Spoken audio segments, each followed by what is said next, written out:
Bien-aimés, nous sommes maintenant enfants de Dieu, et ce que nous serons n'a pas encore été manifesté. Mais nous savons que lorsque cela sera manifesté, nous serons semblables à lui, parce que nous le verrons tel qu'il est. 1 Jean 3,2. Lorsque notre Seigneur viendra une seconde fois, nous le verrons tel qu'il est et nous serons semblables à lui. Quand nous irons au ciel, nous le verrons lui et tant d'autres qui lui ressembleront. Les Grecs disaient, nous voudrions voir Jésus. Notre Seigneur leur répondit, vous vous contentez de me voir, mais moi, je veux vous rendre semblable à moi. Cependant, il vous faut avant toute chose mourir dans ma mort et devenir participant de ma résurrection.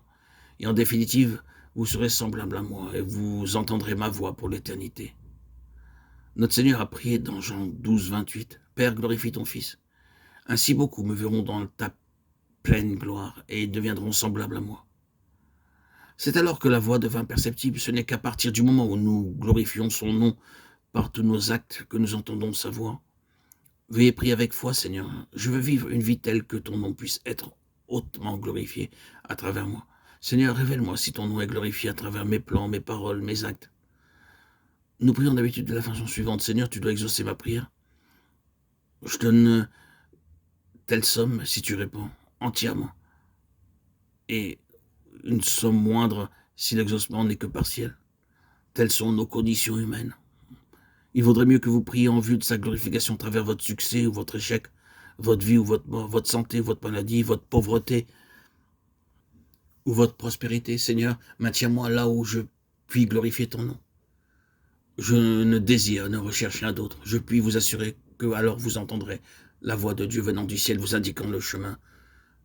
Dieu parle en réalité, mais pour entendre sa voix, il vous faut remplir ces conditions.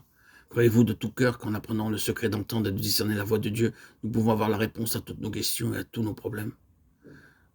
Et oui, nous lisons dans Nombre 7,89 que la voix de Dieu ne se fit entendre que lorsque la construction du tabernacle fut terminée par Moïse et accomplie conformément au modèle que le Seigneur lui avait montré sur la montagne.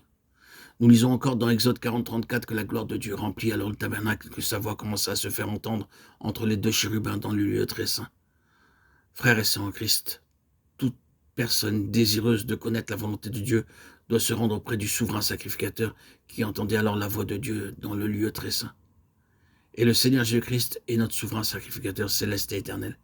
Et ceux qui l'acceptent comme leur sauveur personnel sont sa demeure. Leur corps deviendra le temple du Saint-Esprit et ils pourront entendre la parole de Dieu.